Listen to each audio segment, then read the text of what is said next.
হাদিসে বলেন ওয়ালাকিনুহুম বিল মাউত, তোমাদের সামনে কোন মানুষ যখন মারা যায় তখন তাকে লা ইলাহা ইল্লাল্লাহ এই শব্দের তালকিন তাকে বলো, তার সামনে বলো, উচ্চারণ করো।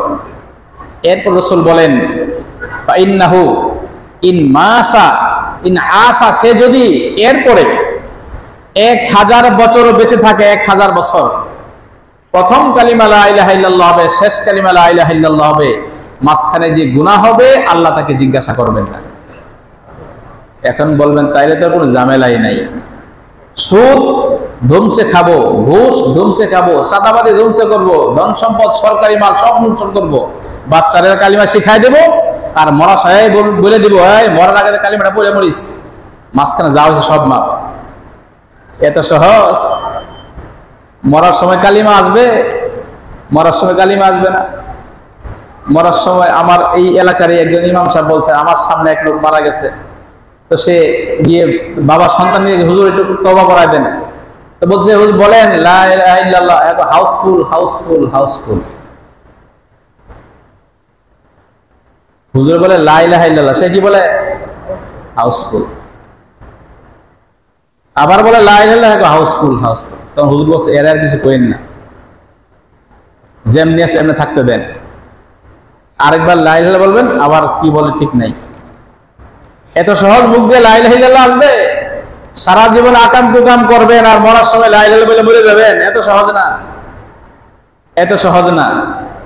গাড়ি যেই পথে চালাবেন, স্টার্ট বন্ধ করে দিলে ওই পথেই চলবে, অন্য পথে যাবে না, বিপরীত পথে যাবে না।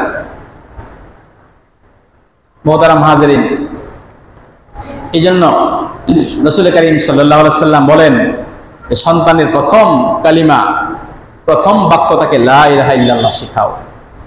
লা ইলাহা ইল্লাল্লাহ শিখানোর পরে এই লা ইলাহা ইল্লাল্লাহর অর্থ কি এটা তাকে বোঝাও, যে ইজ্জত সম্মান আল্লাহ দেন, টাকা পয়সা আল্লাহ তাআলা দেন, বাড়ি গাড়ি আল্লাহ তাআলা দেন, পৃথিবীর সুখ শান্তি আল্লাহ তাআলা দেন, ইহকালীন পরকালীন সব রকমের সুখ শান্তি আল্লাহর পক্ষ থেকেই আসে, মানুষের কোনো শক্তি নেই, মানুষ চেষ্টা করতে পারে।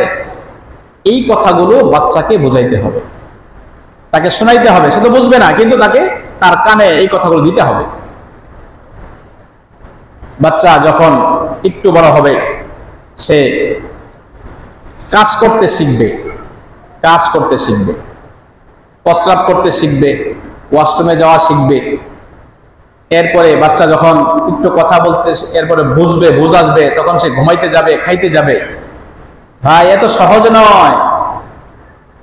আমি যে কথাটা বলেছি, বট গাছ লাগিয়ে আম, বড় বড় আমের, বড় বড় সুস্বাদু ফলের আশা করি, আমাদের এরকমই অবস্থা। আমাদের চিন্তা করে দেখি বাচ্চার হক কতটুকু আদায় করেছি, সন্তানের হক।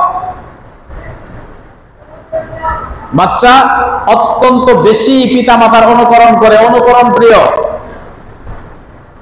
বাচ্চা যখন খাইতে বসে,